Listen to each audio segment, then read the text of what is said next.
Kite flying has been a joyous pastime to youngsters for ages, and unknown to them, they are receiving what may well be their first lesson in aerodynamics. They learn that by creating a pressure on the surface of their kites, it suddenly lifts into the air, and by a few casual tugs on the string, they control the flight of their kite. Today, these children have added a new trick to their kite flying pastime. They bubble over with excitement to see their toy parachute start its lazy descent to the ground. Just an ordinary handkerchief, some string, a bent pin, and usually a small stone or stove bolt for ballast. Rather a crude parachute, but it works. By giving a slight snap to his kite string, his little chute floats down to earth, just like a feather on a breeze. Thousands of other boys like himself wonder what it's like to jump with a real chute. It wasn't long before our lad came to experience what it's like to jump a real chute. He learned to have his chute ever ready while flying, just in case he has to bail out.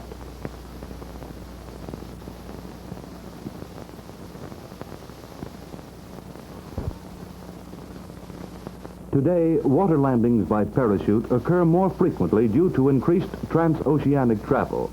Modern parachutes are therefore more essential than ever. While taking part in operations in the Pacific Theater, this airplane at approximately 6,000 feet altitude burst into flames.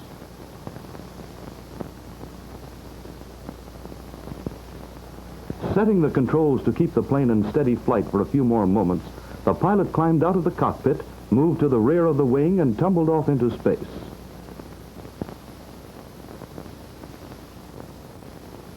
Wanting to avoid the course of the burning plane as well as getting down quickly, the pilot free falls 5,000 feet before pulling the ripcord. In a matter of split seconds, his chute opens and he floats comfortably to safety. Free falls of many thousands of feet or delayed chute opening descents are continually being made everywhere without ill effects, and the chute wearer is in full control of all his faculties on the way down. During World War II, parachutes played several important roles. Thousands of men jumped daily during the course of the war under various conditions. They jumped with the greatest ease, fully confident that their chutes would function perfectly. Supplies were dropped along with the men. These were in various colored canopies to distinguish them from regular parachutes. All this training will be of unbounding value on occasions. These men will make expert parachute jumpers, employed to stem the spread of forest fires and many other rescue missions.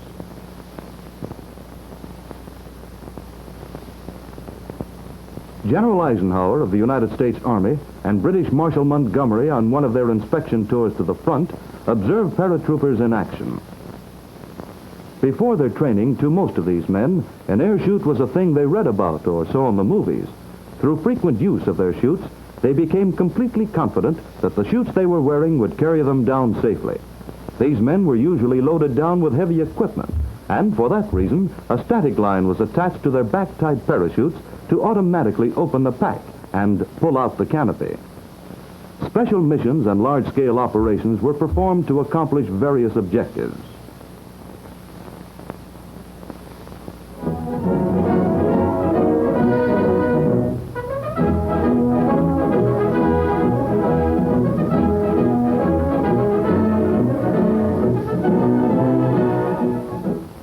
And now meet Mr. Leslie Irvine, Vice President and Chief Engineer of the Irving Air Chute Company, who has been an active airman most of his life.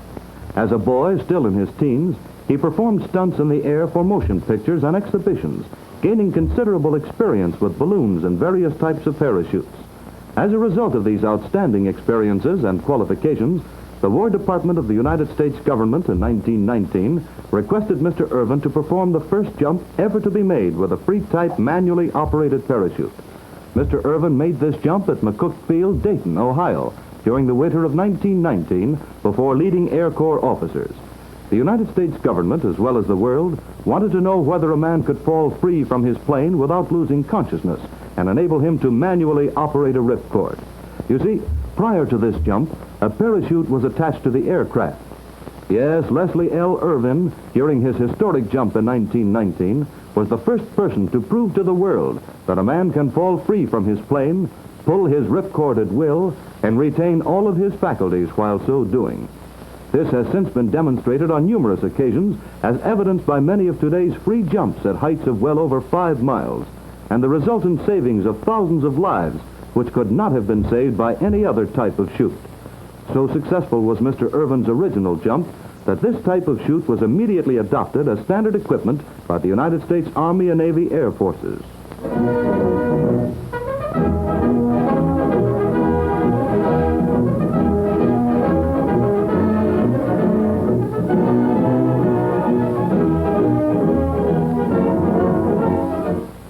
At Lexington, Kentucky, the Irving Airchute Company has the largest, finest, and the most modern parachute factory in the world.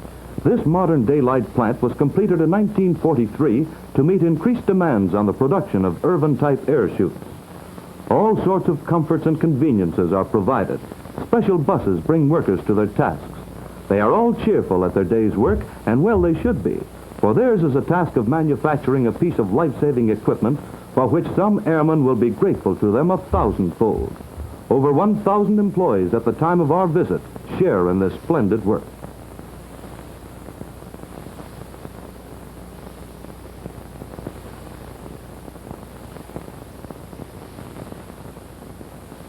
The employees are all a selected group of skilled workers who are trained in the fine art of parachute manufacturing. They are a conscientious group of people, since the training they receive teaches them to be ever mindful of the importance of the task they perform. This really is a beehive of activity, and trained eyes of competent inspectors and supervisors constantly scan the work as it progresses. Nothing is left to chance. The steady hum of hundreds of sewing machines greets our ears.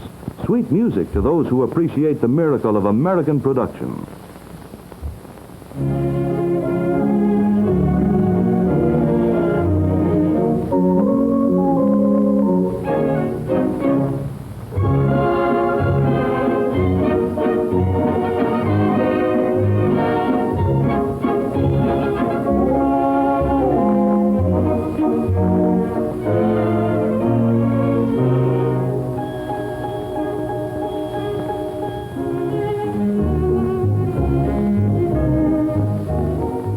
This is called laying the silk. Great care is taken to avoid pulling of the fabric, because in so doing the material would stretch, and when the panels were cut to shape, this material would shrink back and form undersized panels. These are highly undesirable in parachutes because it would be impossible for the parachute to uniformly absorb and transmit the shock load to the suspension lines. The silk is carefully marked for cutting into panels. You'll notice that in Irvine-type airchutes, all panels are cut on the bias for added strength and flexibility. 4 of these panels are later sewed together to form a long trapezoid called a gore. 24 of these gores make a standard canopy capable of withstanding terrific pressure, such as that caused by parachuting from a plane traveling several hundred miles per hour.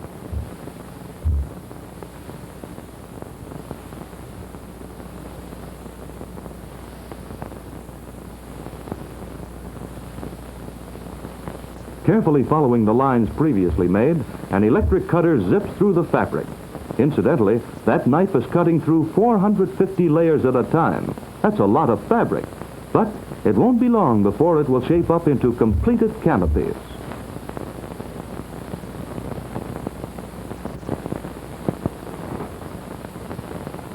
After the silk is cut, it is gathered and sent to the sewing machines, which, like the cutter we just saw, also operate electrically. Speed, however, is of secondary importance to quality. Compare these machines with those of grandmother's day. Why, there's just as much difference between them as between present-day airchutes and those used in the early days of balloon jumping. Here are some of those trained eyes we mentioned a moment ago, always looking for defects, just to ensure extra life for the wearer. Drop stitches or the tiniest flaws are quickly detected on these light tables, which are specially constructed for this work. Fluorescent lights under diffusing glass are easy on the eyes, yet show up anything faulty.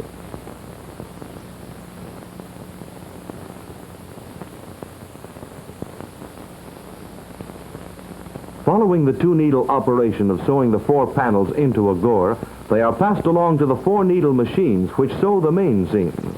This is a particularly interesting operation, not only because each of the machines in this battery sews with 4 needles at once, but due to the fact that these main seams form a very important part of the air chute.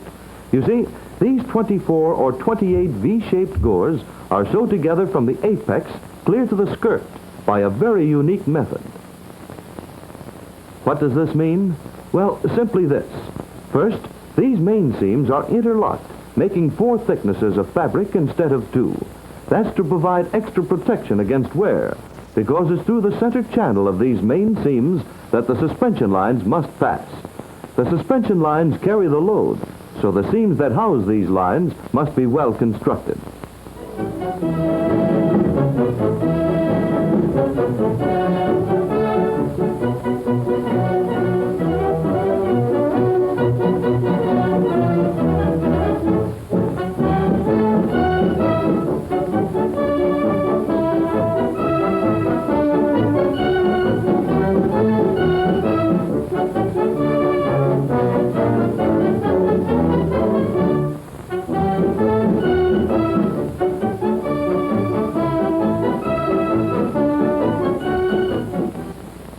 Another inspection takes place at this point, that of light inspection of the 4-needle sewing, or the main seams. Inspectors are personnel that have been especially selected and trained to perform their duties with a high standard. Let's watch them for a moment.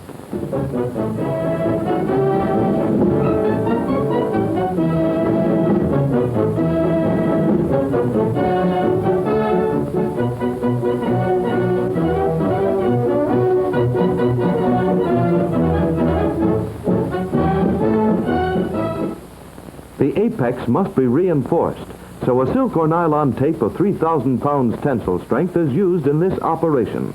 Please note the dots on the tape.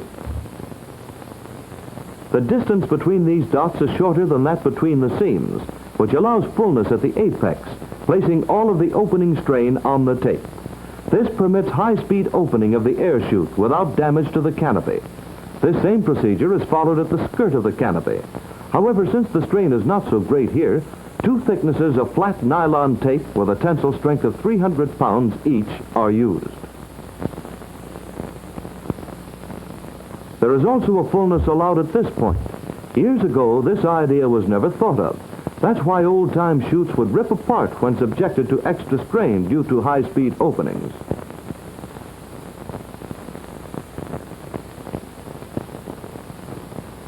Reinforcement webbing is attached to the skirt at each suspension line exit to distribute the load evenly over the entire canopy. Cotton or linen webbing of 1,000 pounds tensile strength are looped in a manner so as to form snugly around the line that will pass through it.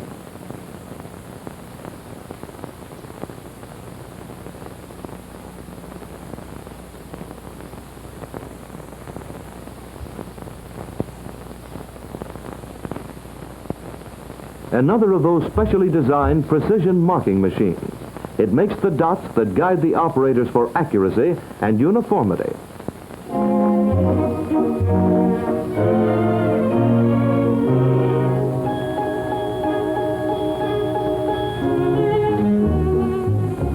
Nothing is left to chance in making these air chutes.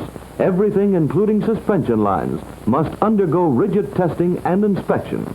These lines must have a tensile strength of at least 500 pounds, meaning that the combined strength of the 24 suspension lines used in each air chute would total over 10,000 pounds, far more strength than would ever be needed.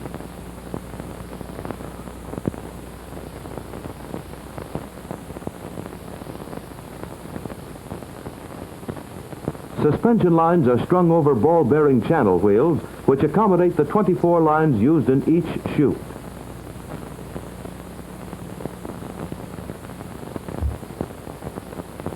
The lines are drawn taut by means of a large wheel with ratchets.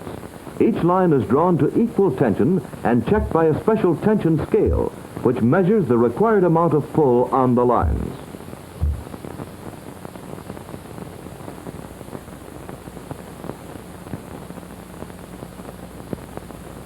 After applying the required amount of tension equally on each line, they are marked with a simple device designed for this purpose. Accurate marking ensures uniform length and equal distribution of the shock load on each of the suspension lines. The suspension lines are threaded through the main seams. starting at the skirt of one main seam and threading on up through the apex and down the opposite main seam, 12 of these cords constitute the 24 suspension lines in a standard chute.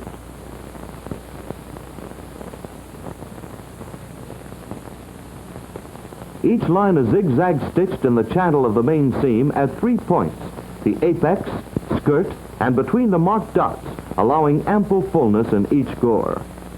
The panels are sewed together with 2 needle machines. Extra strong but lightweight thread is used, and the thread itself must pass rigid tests beforehand. Well, we can readily see that these operators are skilled and really know their business.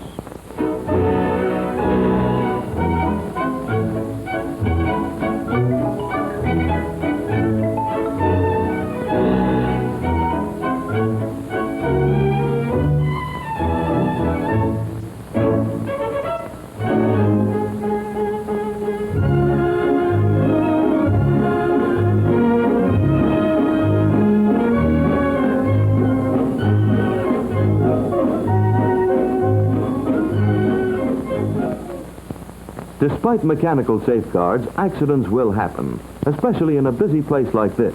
And when they do happen, a registered nurse is on the job to administer first aid. She also provides the employees with other aids to health and well-being, and is truly a friend to the entire force. Did I say that suspension lines carry the brunt of the load? They do, but the harness webbing is mighty important too, and it must be strong. It is pull tested to determine its strength.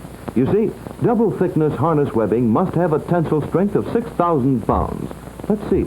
Why, that's 3 tons tensile strength, the weight of 2 average automobiles. The harness webbing is laid out on a large table and marked exactly according to drawings. You see, many styles of air chutes are made here, and each has its own blueprints and specifications which must be followed closely in order to be uniform.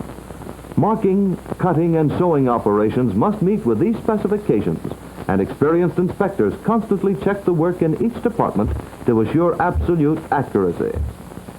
Special 2-needle machines are used to sew thicknesses of webbing together, giving the main lift web a tensile strength of 6,000 pounds.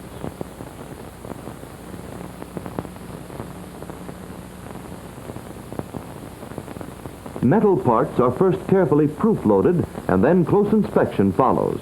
Harness snaps, connector links, and so on must be perfect, otherwise they are discarded. These metal parts are made of special alloy.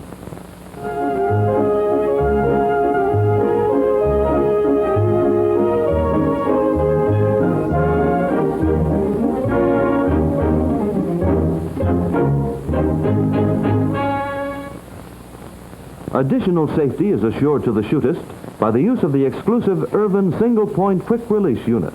Detailed inspection and testing of the parts that make up the completed assembly is carefully done to make sure that all parts are free of possible flaws or anything that may retard the quick and easy functioning of the unit.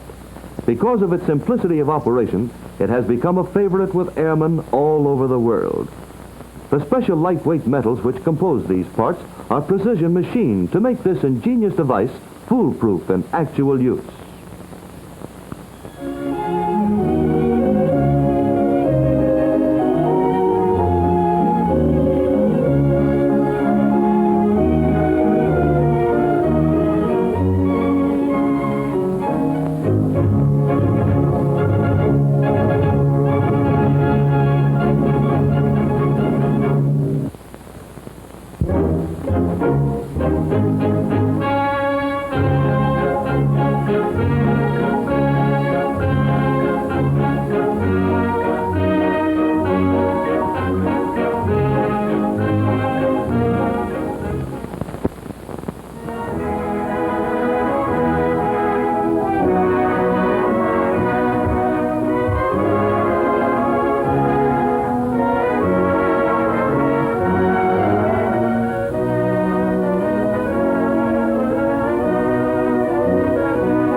To make sure that the new units have all their components in the proper place, Tests are made by means of this Irvine-designed apparatus, which proves out the compression and smooth functioning of the complete unit.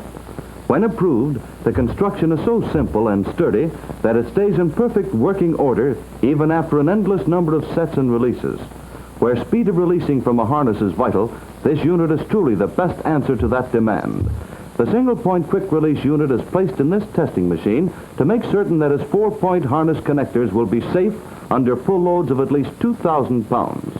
The pull in this test is on the connectors and plungers, set diagonally opposite each other. The harnesses are now assembled with the same care used in all other operations. Naturally, these harnesses must be adjustable to fit different-sized wearers comfortably and snugly.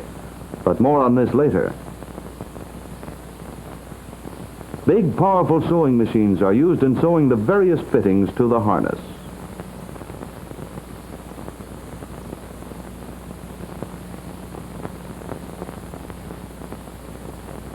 Here again, accurate markings guide the operator who sews in exactly the right places.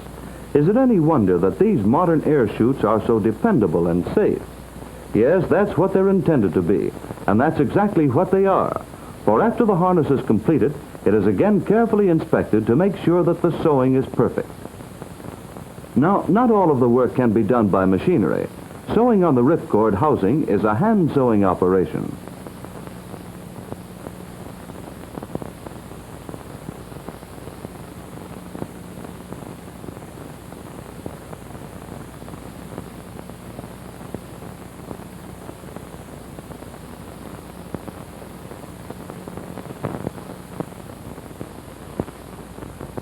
An efficient and complete machine is maintained in this plant. You see, there must be no delays due to breakdowns.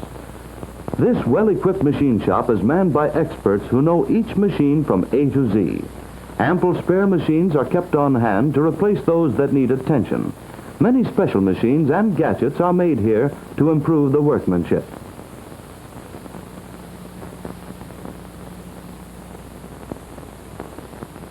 These are a few of the special machines adapted for air chute production. These machines automatically, speedily, and accurately fold and cut tape and webbing into correct lengths. In fact, whenever and wherever a machine will do a job better than human hands, a special machine is developed by the plant engineers, who take just pride in their accomplishments along these lines. Once again, knowledge gained by many years of experience in the scientific art of air chute making results in benefits and added safety to the users of these products. This is the canvas cutting and marking department.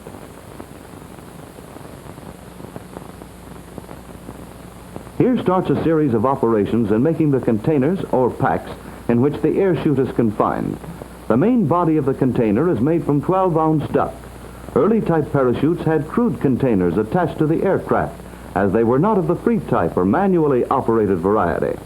Several types of packs are now in use, such as the seat pack, the front suspension pack, straight and flexible form-fitting back packs, as well as the chair chute pack.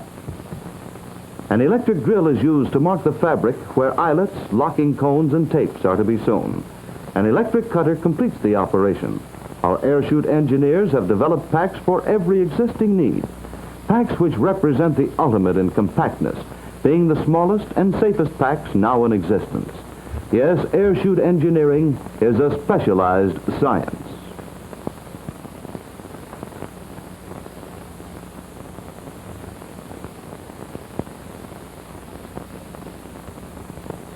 Our pack material, being adequately marked and cut to pattern, is then sent to the canvas sewing departments. This unique machine eliminates a tedious hand sewing operation. It fastens on eyelets to which the pack opening elastic hooks. These must be firmly sewed because there is a steady tension upon them. Wide, lightweight webbing formed into loops are sewed into each container. These are provided to retain the suspension line systematically in a pack. They must be firmly attached to resist the high strain placed on them when the suspension lines are reeling out of the container.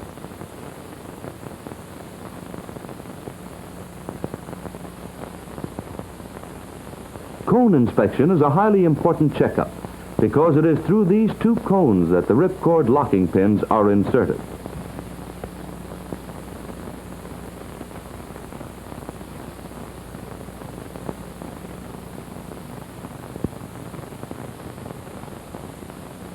grommets are securely fastened to the top flap of the container.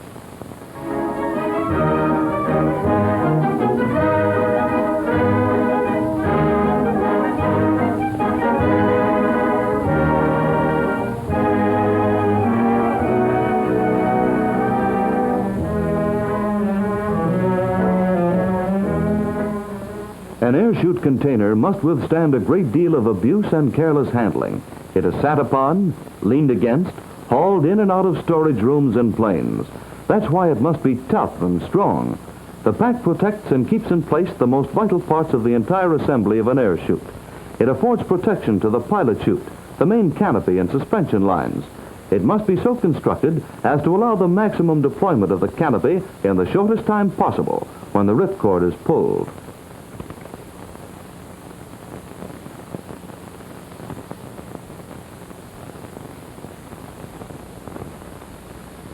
Container packs must hold their shape, so lightweight but sturdy frames like these are used.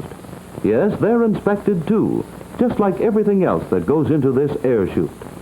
Remember that old saying, an ounce of prevention is worth a pound of cure? Well, these folks certainly believe in that old adage, and come to think of it, it's a pretty good rule to follow.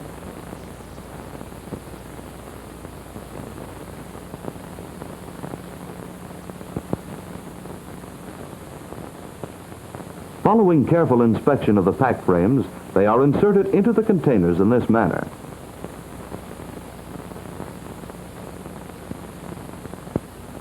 After inserting the frames into the pocket provided in the container makeup, the open end is closed and the container is completed.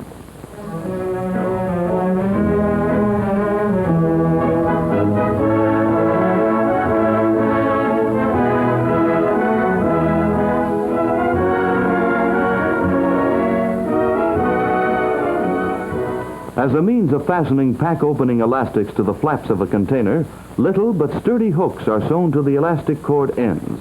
These must be securely fastened to ensure their service while under tension. They are fastened with this special machine, which is a real boon to production. Say, I didn't know there was so much to making a modern air chute, did you? And yet, each of these operations is a highly important one, the final outcome of which is a piece of life-saving equipment which no one need fear to use, and with absolute confidence, too. But let's move along to the next department and see what's going on over there. Several operations in the manufacture of parachutes require the skill of hand sewers. The tasks these employees perform are somewhat relieved by the ingenuity of the company's production engineers. Odd jigs and fixtures have been developed to make the hand sewers' tasks more accurate and less tedious.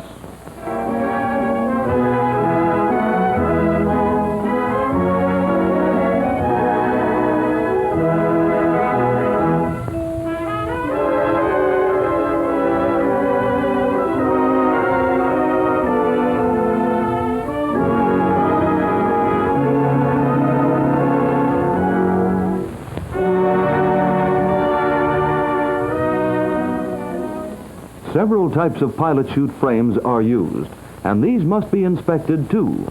The frame must be foolproof and sure opening. Of course, the main canopy will open without the aid of the pilot chute, but the little pilot chute does speed up the pull-off from the pack and deployment of the canopy. And, like the canopy, these pilot chutes are made and inspected with the same care and precision. Due to their small size, their positive opening ability is easily demonstrated. Of the hundreds of thousands of air chutes in use, you will find most of them equipped with this particular type of pilot chute frame and assembly.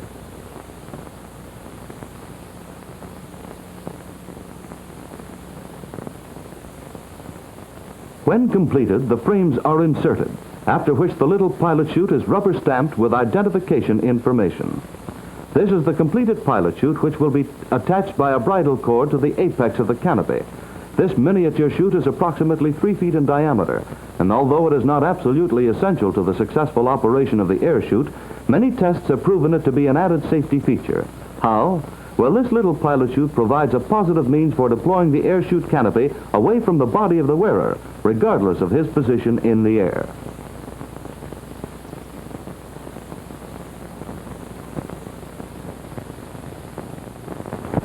This is a routine training flight of Russian pilots. They are trained to jump with the manually operated parachutes. There is no static line provided to pull out their main canopy, so note how the tiny pilot chute tugs and pulls out the main canopy as the pack is opened. The air chute is just about completed now. We've seen the canopy, packs, harness, and pilot chute being made, and the suspension lines inserted into the canopy.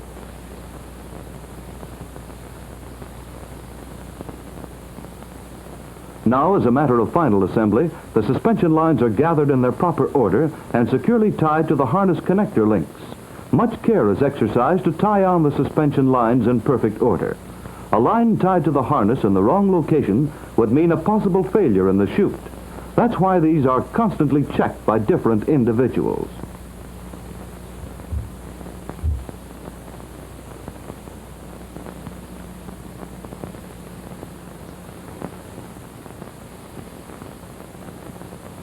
Now, perhaps you've noticed from the moment we entered the door that supervisors were busy in every department, carefully checking each and every operation. Well, here are the company inspectors who go over every single air chute with a fine-tooth comb, checking for anything which may have been overlooked.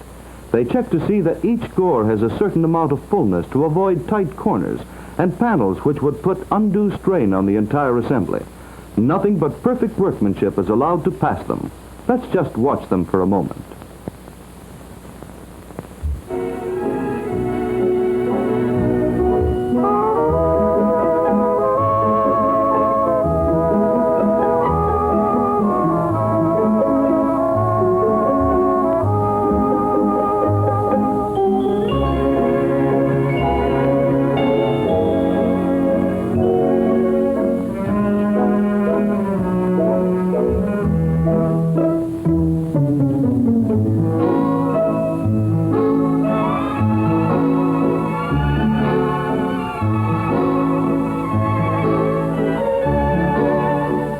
In the case of government chutes, a final additional inspection takes place by an entirely different group, representing the particular government for which the chutes are being manufactured. They pursue much the same procedure of inspection as the company inspectors.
Did you ever pack a chute or see one packed?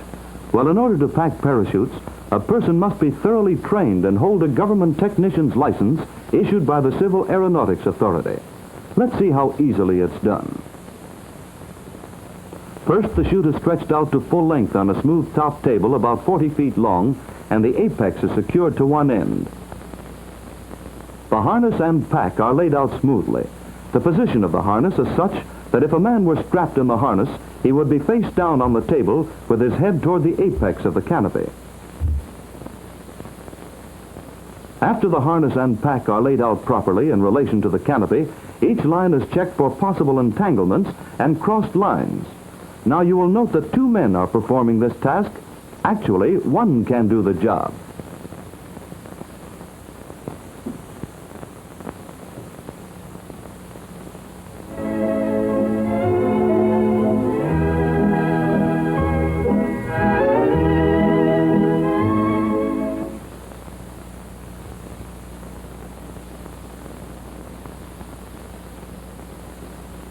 After all the suspension lines have been checked, take the right inner lower suspension line with the left hand and hold it firmly at the center of the table. With the right hand, run along the skirt of the panel which lies between the suspension line held in the left hand and the next consecutive suspension line to form a pleat. Continue this operation until all the panels of the right group are straightened out in consecutive order. Note that the suspension lines held in the left hand are directly over one another, while the edges of the skirt of all folded panels coincide along the same straight line.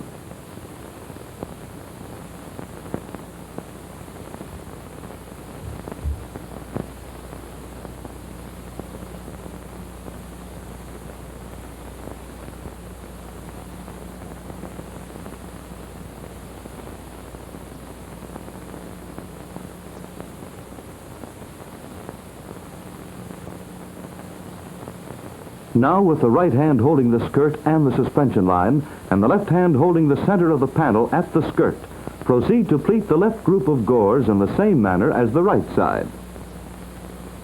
This done, remove the shot bags from the right group of panels and carefully draw over the top panel just enough so that the left suspension line, which was on top on the right side, is in place on top of the left side. Release the apex from its fastening at the end of the table.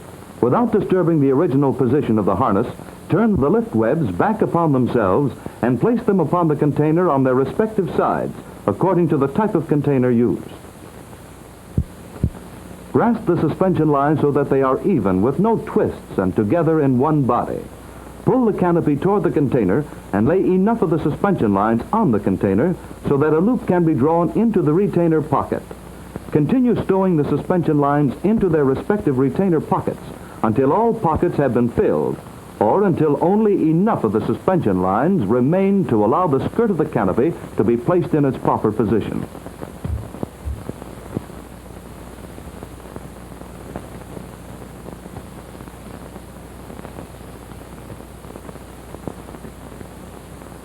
To fold the canopy upon its container, grasp the canopy at its skirt and pull it toward and over the container, placing it on top of the suspension lines so that the edge of the skirt lies at the edge of the wire frame in the bottom of the container.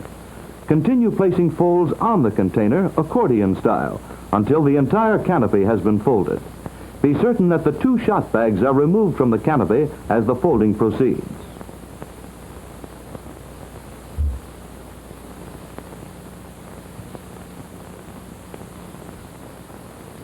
Draw the sides of the container together and overlap the pilot chute flaps. With the aid of pull cords inserted through the locking cones, pull the locking cones up and through the grommets.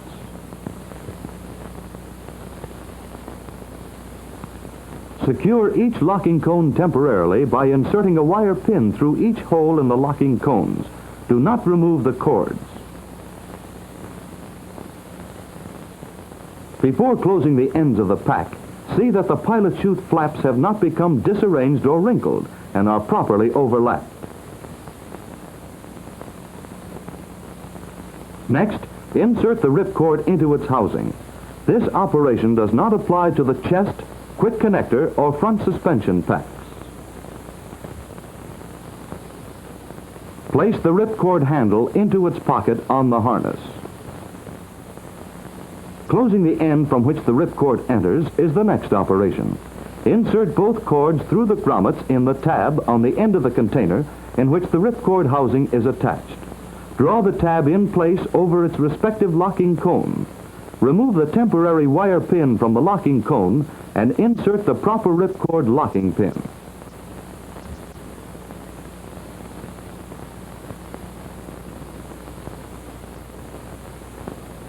Make certain that the pilot chute suspension lines have not become twisted or entangled. Suspend the pilot chute freely and draw the suspension lines together toward the pilot canopy. Fold springs of pilot chute frame together and neatly arrange the panels of the pilot chute canopy around it.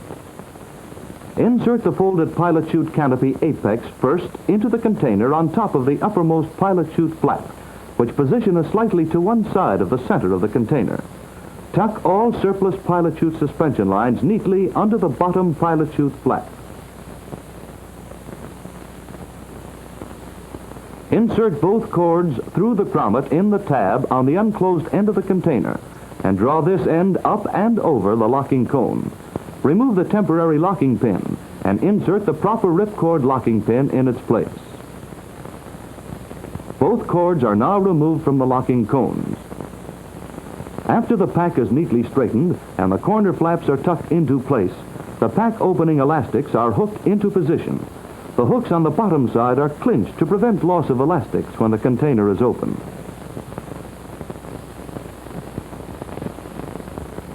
The ripcord is now safe tied with a thread of not more than 6 pounds tensile strength. The knot end of the thread is then sealed with the rigger symbol of identification to prevent tampering with the chute. A ripcord protector flap is closed over the pins to prevent accidental release. For additional comfort, a seat cushion is tied to the pack at each corner with short lengths of suspension line cord. A back pad is attached to the harness with a dual purpose. Aside from providing comfort on long flights, the cross straps are neatly arranged on the back of the pad. Risers must be properly placed on the back pad to assure their instant release and functioning when the canopy is released from the container. Without a means of retaining these risers in this manner, accidental release of the parachute would be more readily possible.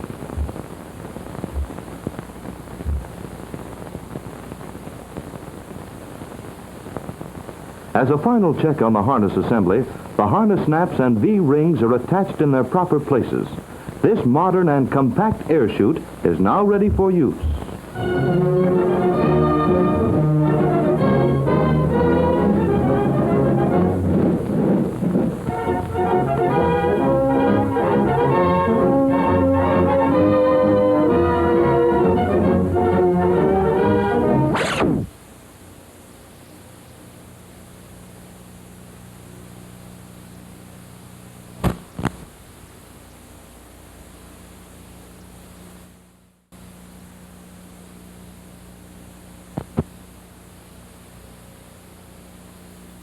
Worthiness. To drop test an air chute, the pack is attached to a 170-pound steel plate or rubber dummy and placed in smooth metal troughs on either side of a plane. Then, at an altitude decided upon for a given test, the pilot pulls the cord which releases the chute and down it comes.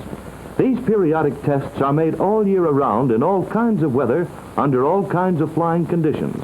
For these air chutes must be failure-proof and positive in performance. Due to strict requirements in packing, failure of a chute to open is unknown today.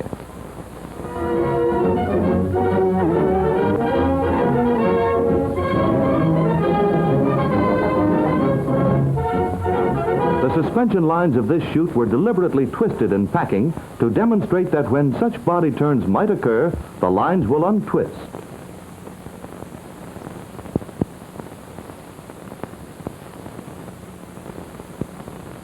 After the chutes have been drop tested and carefully inspected, they are wrapped in moisture-resistant paper and sent to the shipping room. And now these air chutes are being sent on their way to airfields all over the world.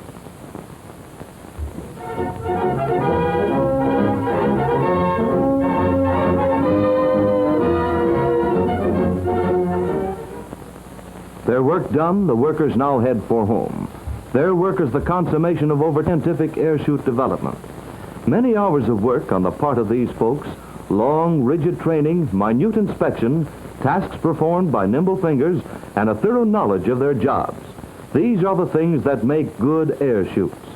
Our thanks go to these workers and other workers like them throughout the world who are doing such worthwhile work, and to the engineers and research workers whose efforts are responsible for these life preservers of the air.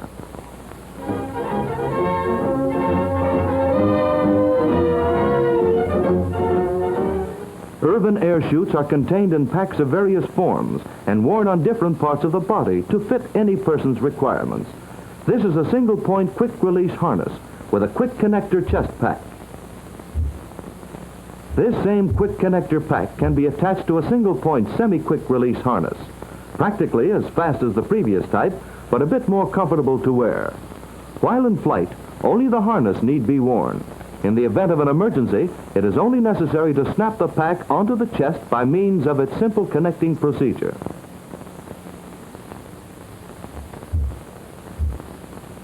The flexible backpack attached to the single-point semi-quick release harness provides an ideal parachute unit for any type of craft.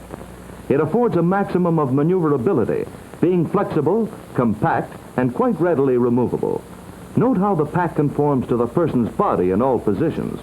The canopy folds in the pack cannot shift out of place regardless of the wearer's body position. The pack is extremely thin and lightweight, cutting down the weight of an airman's parachute equipment.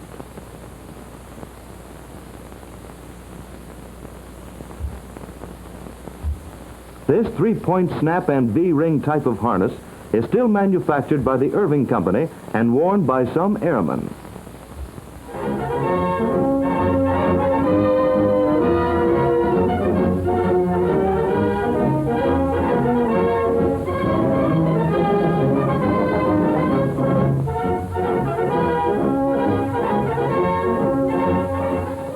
This lad is equipped with a snap and V-ring harness, and consequently he must overcome the drag from his chute before he is able to release himself.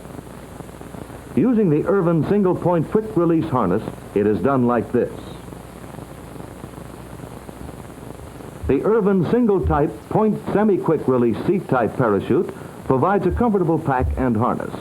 Note that there is no difference in the makeup of this assembly from that of the snap and V-ring, except that it has that added safety feature of the Irvine quick-release unit. A slight twist, a sharp tap on the dial, and the quick release is effected. Quite simple, isn't it? No special type of parachute or container is required. All standard types of parachutes are adaptable to the Irvine quick release harness. These demonstrations are all done with the semi-quick release type harness.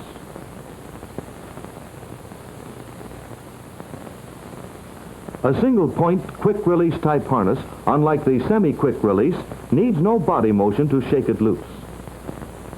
To further demonstrate what we mean, this is the single-point quick-release harness in operation, followed by the semi-quick release harness. For certain types of seating arrangements, this pack is more suitable and comfortable to use.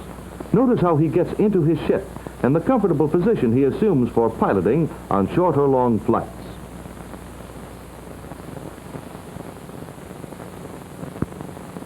The single-point semi-quick release harness with the Irvine flexible back parachute is rapidly becoming more popular with the average pilot because it affords him the maximum thinness and comfort ever to be had in this style of parachute. For a low-ceiling cabin plane, he gets into it rather freely and smoothly, without hindrances of any kind. That's why he prefers this type of chute. Note the free movement of arms and body in checking his instrument panel and preparing for flight.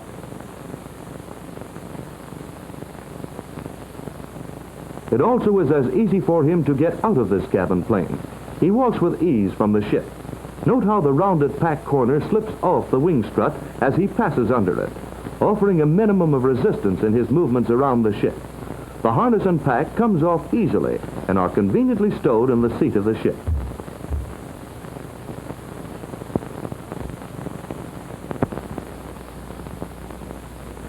This man further demonstrates the comfort and maneuverability of the outfit by bending over to check his plane's tires.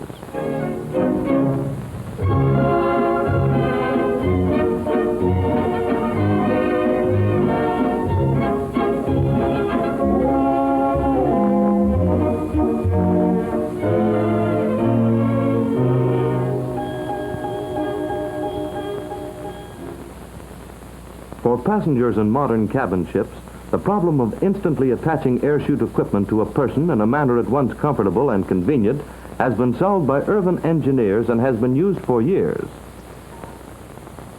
The equipment has been so designed that it adapts itself to all normal airplane chairs, blending nicely with style and color of seat covering. Meticulous care and skilled construction has produced an air chute installation which is so inconspicuous and occupies so little space that it appears to be nothing more than a comfortable back in the chair. The complete air chute with harness, pad, and chair fittings adds less than 20 pounds in weight.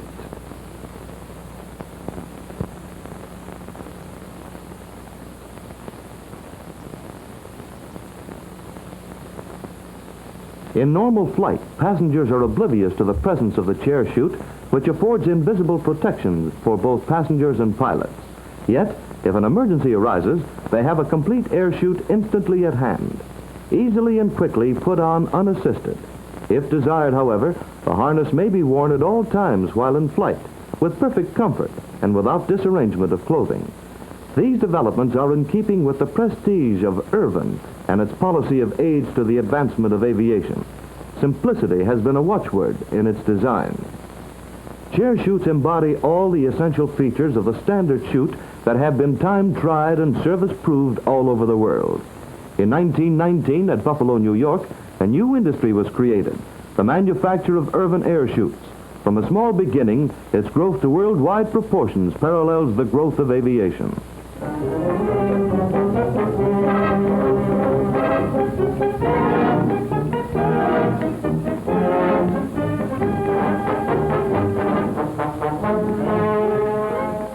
Across the river in Fort Erie, Canada, is housed one of the worldwide branches of the Irvine Air Chute Company.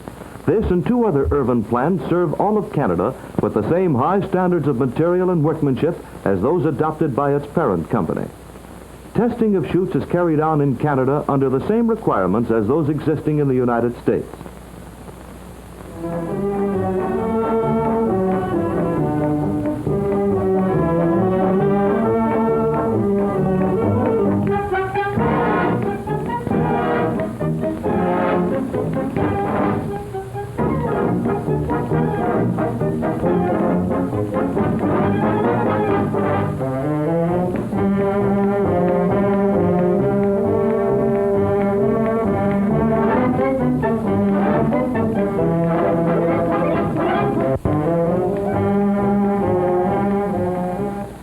These men are members of the RCAF, or the Royal Canadian Air Force personnel. Their training and complete flying equipment are second to none. Their achievements compare with the reputation of the Canadian Mounties in policing the vast terrain of the Dominion. This is one of their huge training centers where you can see young pilots are carefully trained. Part of their training consists of the proper way to wear their parachute equipment and how to use it if the need arises.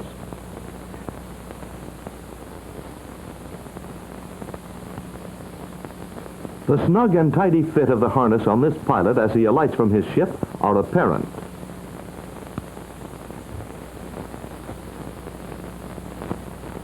Student pilots are daily making flights, and because of the large numbers of these trainees, parachute equipment must be of the type that can be transferred from one pilot to another. These students are closely watched over by instructors to see that, until such time as they are fully trained, every precaution is taken against accidents to them. Without first adjusting the harness, this student dons his parachute equipment, only to discover that it is much too large for him.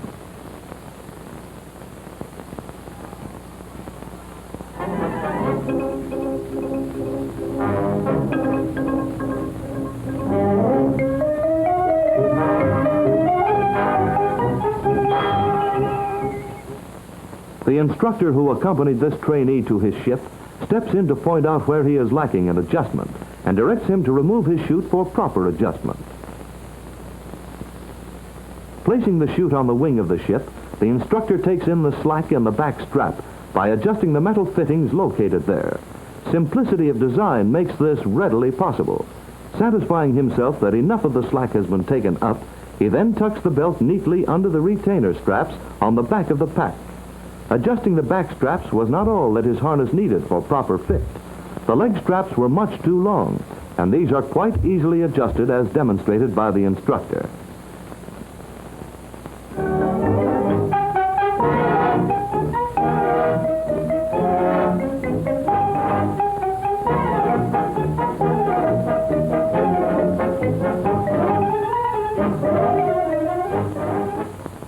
The harness is now properly adjusted, and the instructor assists the student in donning his chute.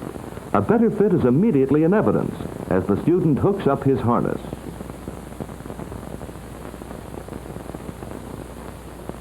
Much to his evident gratitude and satisfaction, the trainee now feels comfortable and secure in his harness.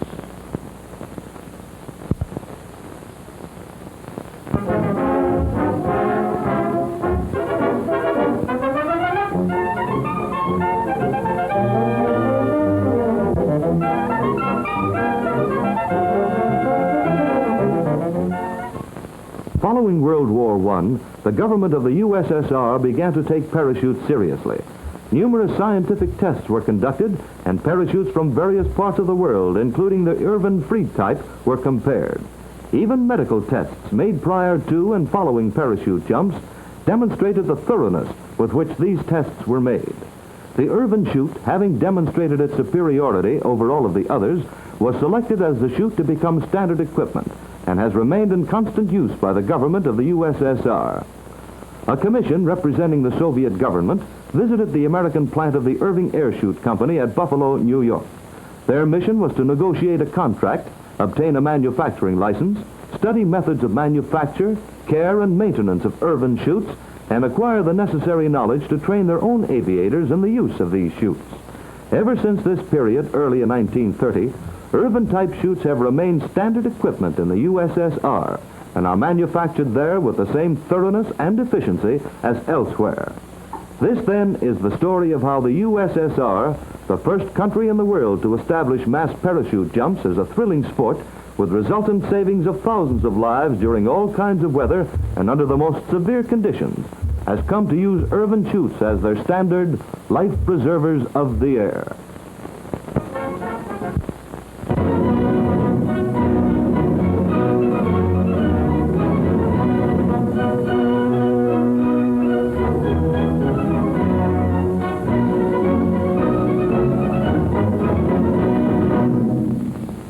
This British plant, Irvine Airchute of Great Britain Limited, is located in Letchworth, Herts, England, a short distance from London.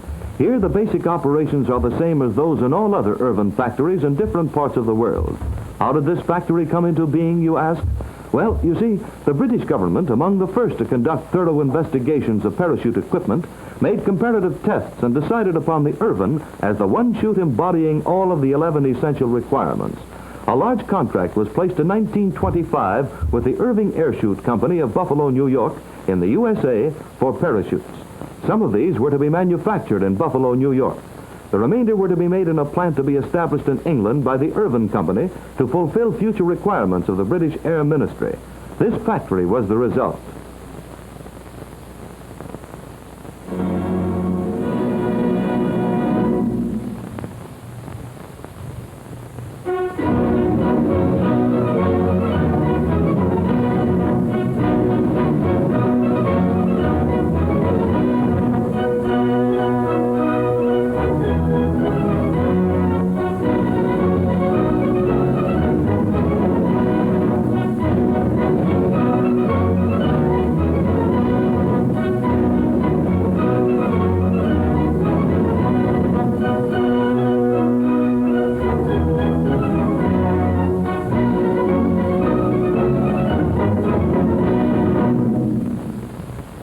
And now getting back to those 11 requirements. 1. It must be possible for the aviator to leave the aircraft regardless of its position when disabled. 2. The operating means must not depend on the aviator falling from the aircraft. 3. The parachute equipment must be fastened to the body at all times while in the aircraft. 4. It must not be complicated nor liable to foul easily and must not be susceptible to damage through any ordinary service conditions. 5. The chute must be of such size and so disposed as to give maximum comfort to the wearer and permit him to leave the aircraft with the least difficulty or delay. 6. It must open promptly and must be capable of withstanding the shock incurred by a 200-pound load falling at a speed of 300 miles per hour. 7. It must be steerable to a reasonable degree. 8. The harness must be comfortable and very strong, and designed so as to transfer the shock of opening in such a manner as to prevent physical injury to the aviator. It must also be sufficiently adjustable to fit the largest and smallest persons. 9. The harness must be so designed that it will prevent the aviator from falling out when the parachute opens, regardless of his position in the air, and at the same time, instant removal of the harness must be possible when landing in the water or in a high wind. 10. The strength follow-through must be uniform from the harness to the top of the parachute, bearing in mind the old axiom that no chain is stronger than its weakest link. 11. The parachute must be so designed that it can easily be repacked with a minimum of time and labor. Yes, Irvine Airchutes meet these requirements, and that is why they were selected as standard equipment by the British Air Ministry, as well as over 40 other governments throughout the world. Minute and careful inspection of chute equipment to make certain that each man's harness fits him perfectly and that everything is in proper order is done by a group leader before the men go into the ship.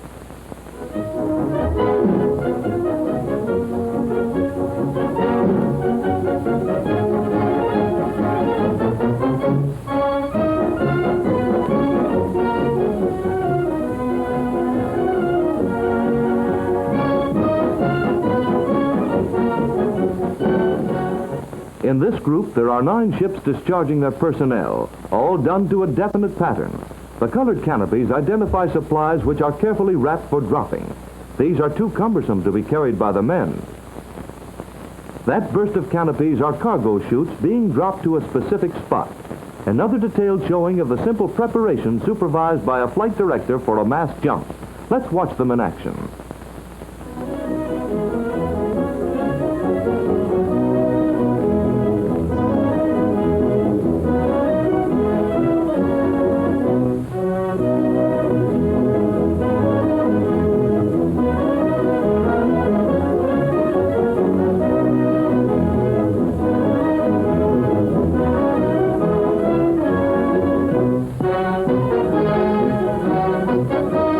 Snugly and well under the man, the harness seat sling fits.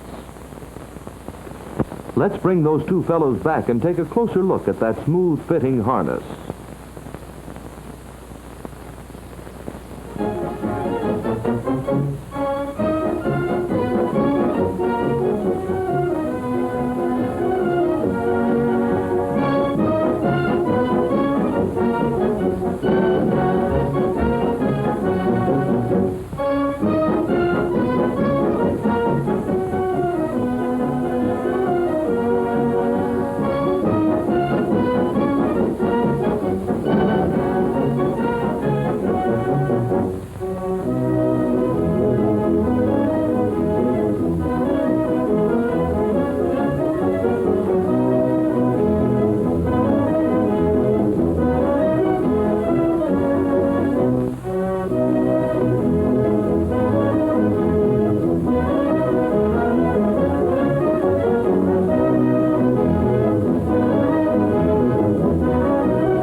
Our pilots now know that if they have to bail out over the channel, the new Air-Sea Rescue Service is standing by to save them. High-speed launches in the harbors, reconnaissance aircraft in the coastal aerodromes. The efficiency of this service depends upon the watch kept in coastal areas by the Observer Corps, the Army sentries, the gun crews, and the Coast Guard. Even civilians out for a walk along the cliffs can help by their constant vigilance. Above all, speed is vital. Naval 3, please. Duty staff officer. 1. Parachute 180 Folkestone, 8 miles. Right. Stand by operations room, please. Stand by operations room. Duty crash officer speaking. HSL 122 146, Mesby 24, 180 Folkestone, 8 miles. Parachute reported. Operations room calling. Operations room calling. HSL 122 146 and Mesby 24. Prepare to put to sea immediately. Over.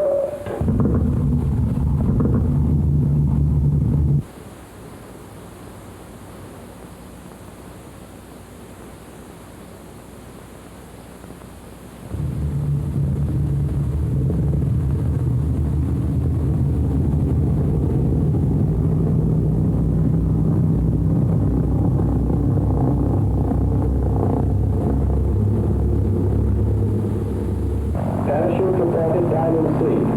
Lifetime fighter escort search area 180 degrees Folkestone, 8 miles.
Yes, I see.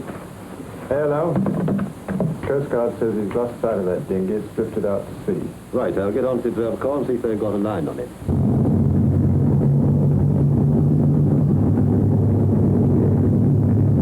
Yes, we can just see him from here. 198 degrees Folkestone, 7 miles. 198 degrees Folkestone, 7 miles. Right.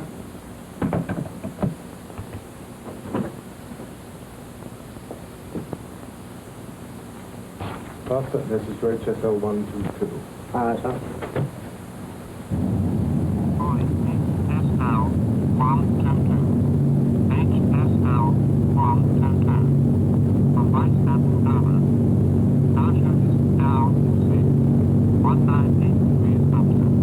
7 miles. 1937 hours. Over to you.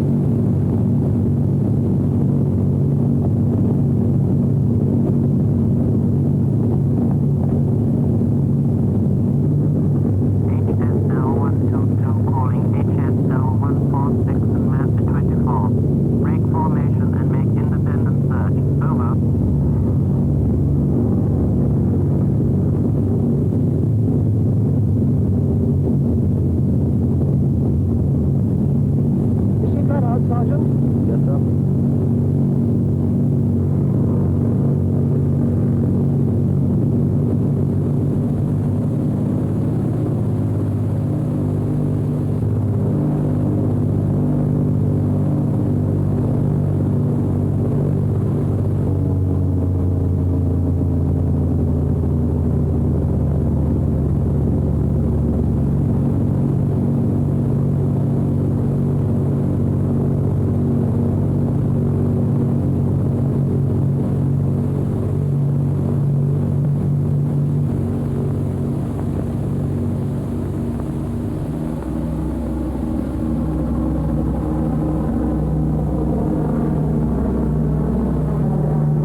Irvine Air Chutes are the foundation of a very unique organization known as the Caterpillar Club.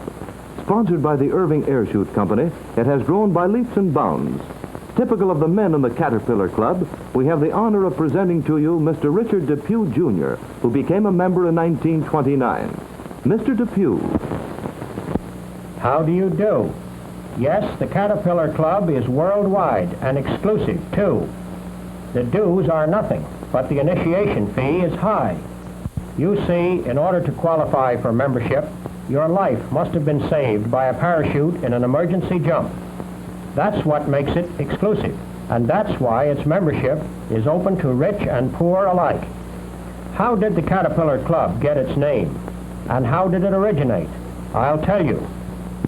Naturally, it gets its name from the caterpillars or silkworms, which we identify with silk, from which parachutes were made when this club started, way back in 1922.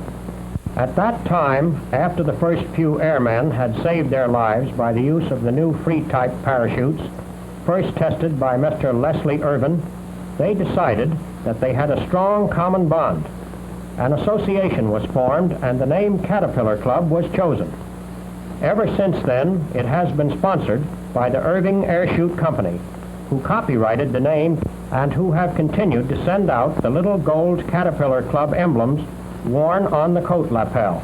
Today and every day, many letters are pouring into the offices of Irving Air Chute Company. These letters, containing bona fide evidence of lives being saved by parachutes throughout the world. Yes, these letters represent a stamp collector's dream, for they come from practically every country on Earth, and many are written in foreign languages. A systematic procedure is followed in awarding the pins and certificates. Many prospective members send along their photos with eligibility. Each letter is promptly acknowledged by the Home Office pending verification of the facts. Each gold embossed certificate is registered, and both pin and certificate are mailed by registered mail to the member who signs a return receipt. This procedure has been going on for many years, and the makers of Irving parachutes are to be commended for their interest and efforts. Now, of course, the archives are jammed full of many interesting and thrilling stories in connection with the experiences of members, but one fact above all must be remembered. The lives of these men were saved by a well-constructed parachute.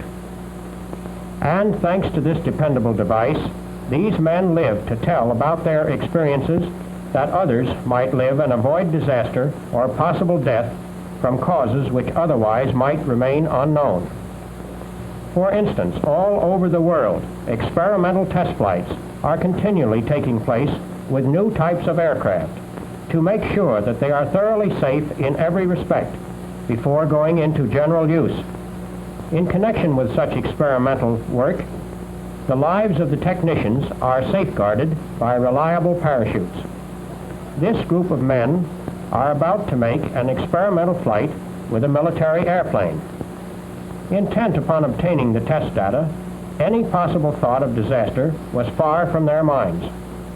But, owing to the very nature of experimental test flying, each man wore his parachute, fully confident that it would work if needed. Modern airplanes have achieved their fine safety record due to careful design and construction, and to the painstaking and thorough work of the experimental test crews. The plane caught fire and crashed, and this is all that was left of it. But what happened to the flyers? Right you are. Every one of the crew of 8 was saved by an Irvine air chute, some having jumped at less than 500 feet. They are still alive to tell the story. Yes, lives have been saved in the landings of many kinds, in the water, in all kinds of country. Here again, the well-known Irvine quick attachable type chute is shown in action by Canadian flyers whose skill and courage are recognized throughout the world. Here is another demonstration of the value of a dependable chute and the essential part it plays in swelling the list of Caterpillar Club membership. A plane is in distress over a vast wilderness. A forced landing is inevitable, and the flyers are thoroughly familiar with the source of the trouble. What's more, though they are forced to bail out, they will be able to transmit this valuable information on to others so that they may know how to cope with similar situations in the future. Forcing open the door of the cabin, a flyer bails out. The others will follow. Thus, new members are added daily to the exclusive Caterpillar Club. And now you will probably be interested in a few of our members. So let us take a look at a few of the pages from this book, taken from the archives.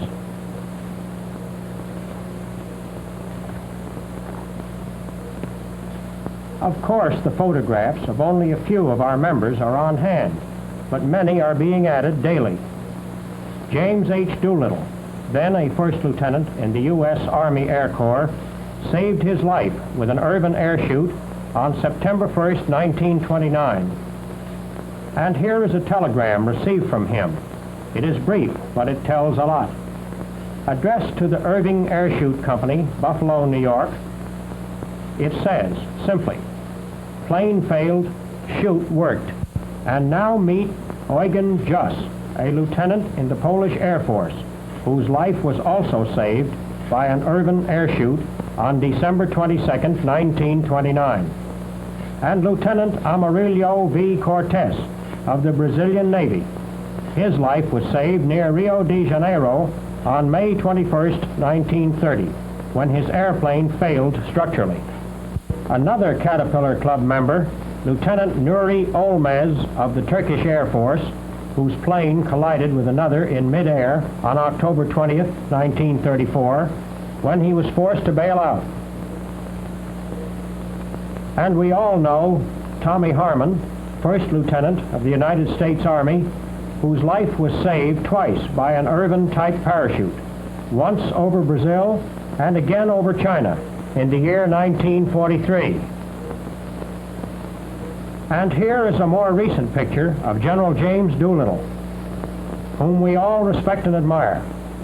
On 2 occasions, his life was saved by an Irvine-type chute, and were it not for this fact, he might not have survived to bomb Tokyo and carry on the outstanding job which he performed in directing the efforts of our mighty air forces.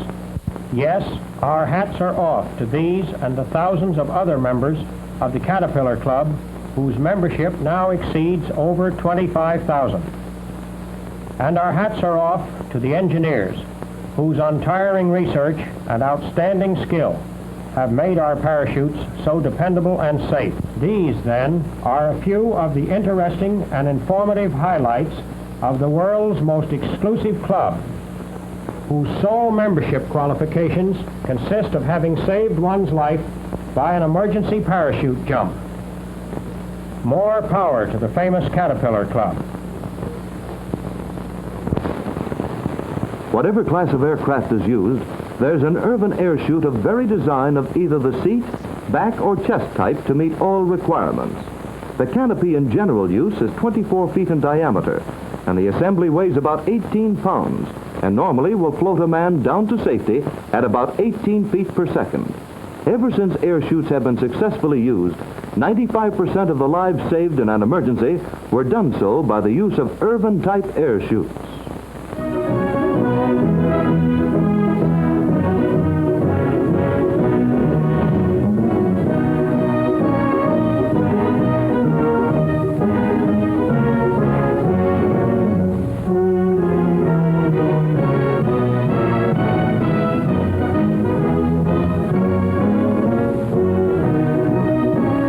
Yes, Irvine air chutes are used throughout the world and are truly life preservers of the air.